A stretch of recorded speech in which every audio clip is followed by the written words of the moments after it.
What's up, folks?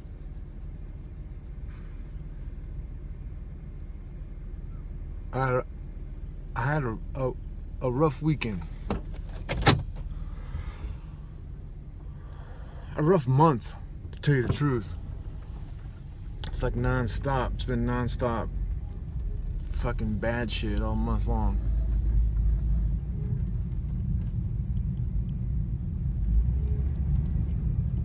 So, I have to tell this story, and I have to start from the beginning, which is how I started the company. So, it's probably because of the way the iPhone is, it doesn't let me upload more than 15 minutes. So I'm going to just go ahead and call this part 1. I'll record part 2. I'll release them in order. But I got to tell you that there's like a twist, like a plot twist, a surprise twist in the end that I'm going to reveal. And it's going to make this story that much better. That much better. Okay, so I went to live in Mexico in 2010. Worked on my Spanish, worked on my salsa, just had a good time. When I came back,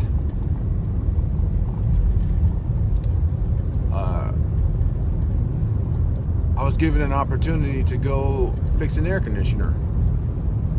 I knew a property manager, and that property manager said, "Hey, I got an air conditioner that needs to be fixed. Do you want to do it?" And I said, "Sure." The next day, I did all the paperwork because I've started businesses before in Missouri. I did all the paperwork. Boom, I was in business. The name of the company was Soto Brothers. But I changed it. We did business as All-in-One. This one. So it was just me, and I'd go fix an air conditioner, or I'd go maybe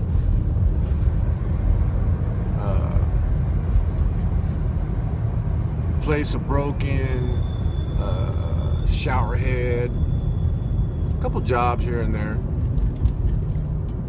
And then I was looking for more work. At the time, I didn't need the work. Kind of in a situation I always find myself in where I really don't need to work. Just a little bit gets me a long way.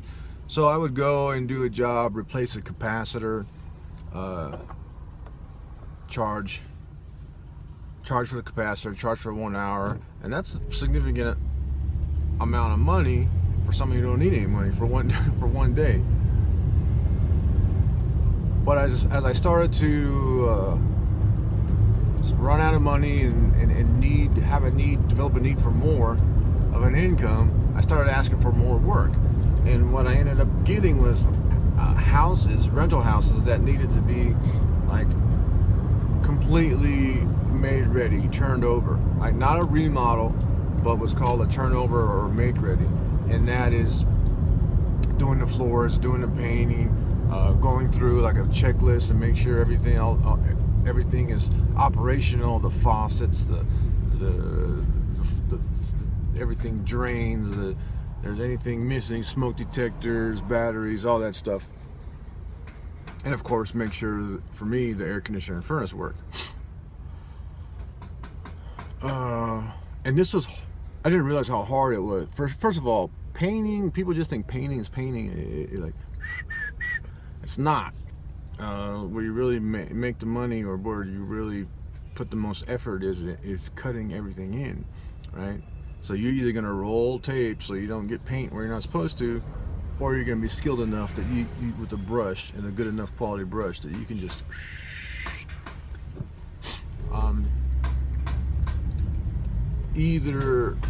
either way, painting was a lot harder than I anticipated. That job took a lot longer, and that was the first time I started asking for help. I hired a guy on Craigslist,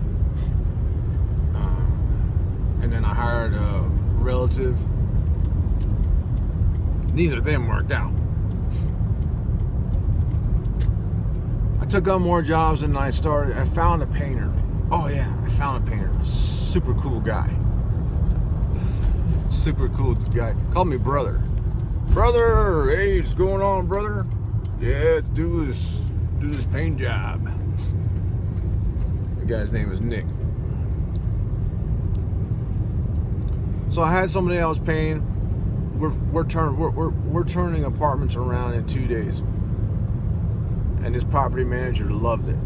Where the guys he was hiring were turning it around in 2 weeks. We're doing it in 2 days. The thing was I was leaving money on the table because I didn't know how to do flooring, I didn't know how to do linoleum, I didn't know how to do those stuff. So I was like, I can't do this. You gotta hire somebody else or find somebody else to do that.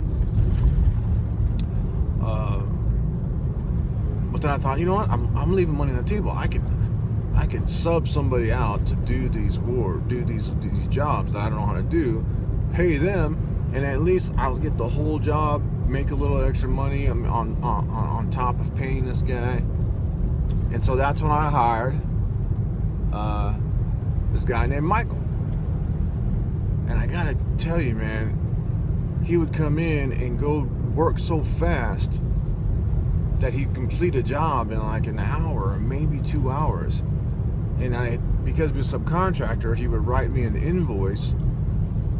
And he goes, got anything else? I'm like, no, man, I'm sorry you came in today to make $20, because I was paying him $10 an hour. He's like, all right. And he'd leave and he'd go home. And then I could call him up and say, hey, I got a job for you. And he'd come in. And the guy was working for $10 an hour.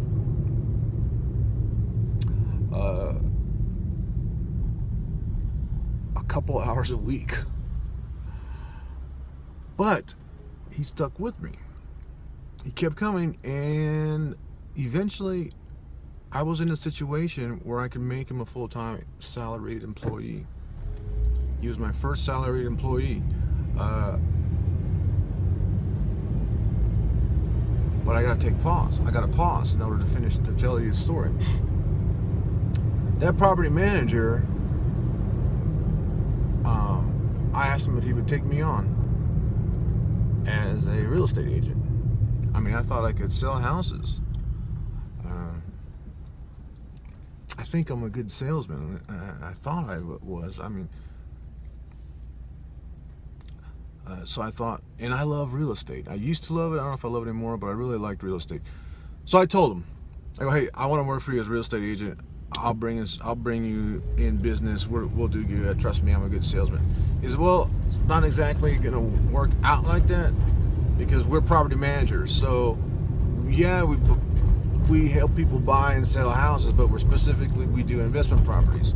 What I need you to do is bring business in so that for properties that we can manage. You bring properties in that we can manage, and your commission off of the rent we collect is 10%. So basically the property manager collects 10% of the rent. Then I, as the agent who brought that business to him, collects 10% of that 10%. Which, let me tell you, if rent is $1,000, which it isn't in Cape Girardeau, Missouri, but if rent is $1,000, the property manager's commission is $100. My 10% of that is $10. And at first it seemed daunting, like I'm gonna get $10 a month commission off $1,000 a month rent. Like, that is a lot of goddamn work to do to get a decent monthly commission.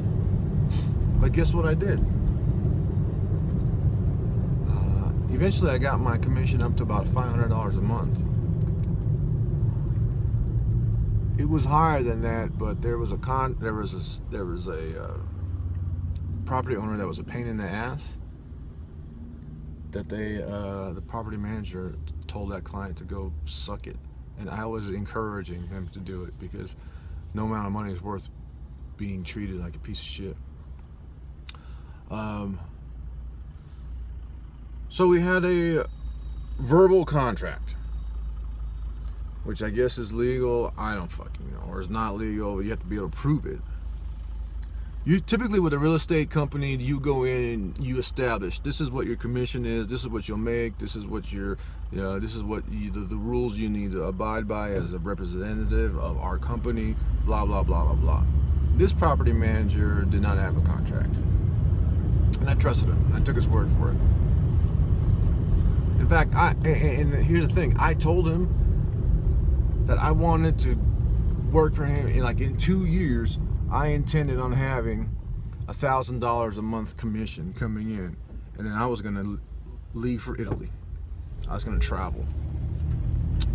He said, I'm fine with that. I'm fine with that. Because I didn't realize at the time, but $1,000 a month commission means $10,000 a month rent he would be collecting.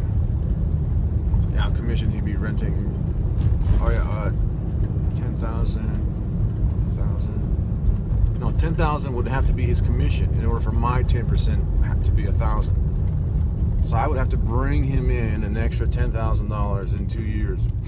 Well, that didn't happen. I worked for him for 4 years. I got my commission up to, at one point, almost $700. But it was steady at $500, which was not bad.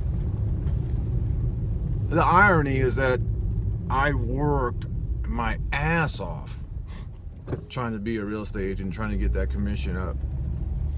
I mean, it would be passive income, right? Passive income.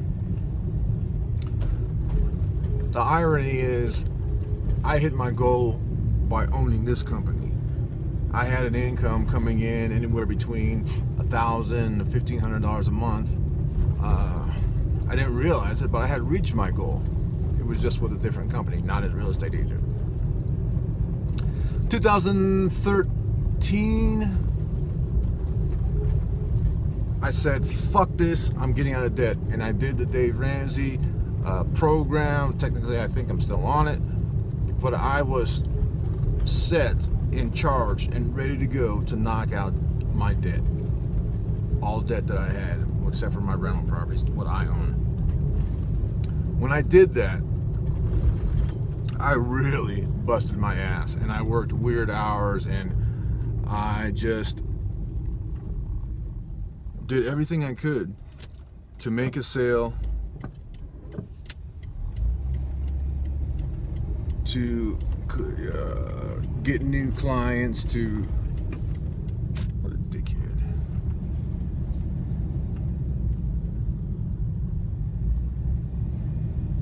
I just put a lot of blood, sweat, and tears and went hard and fast for those few months.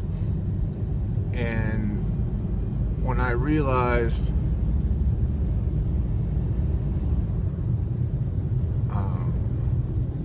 that I didn't want to have anything to do, people are such in a hurry. I realized I didn't want to have anything to do with real estate. I really didn't like it. I would concentrate on my company, all in one. And of course, at the time, oh my God, for fuck's sake, I was working on my personal training coaching business, which I was dedicating a lot of time to. I thought that would pay off, and then I writing my first book. Well, I ended up going through a breakup, and that breakup meant I had to move out, and I had to get an apartment, and I had to pay rent for the first time in a long time. That's gonna lower my I have to spend more money, lower my cost of living a little bit, or increase my cost of living a little bit. And what ended up happening is I got a phone call, and this property manager called me and said, I'm dropping your license. You're no longer going to be a real estate agent for me. And that meant that I could not collect since I did not have a license as a real estate agent. I was not entitled to collect commission. And what that meant was I lost $500 a month. And even though we had a verbal agreement, if it was a written contract, I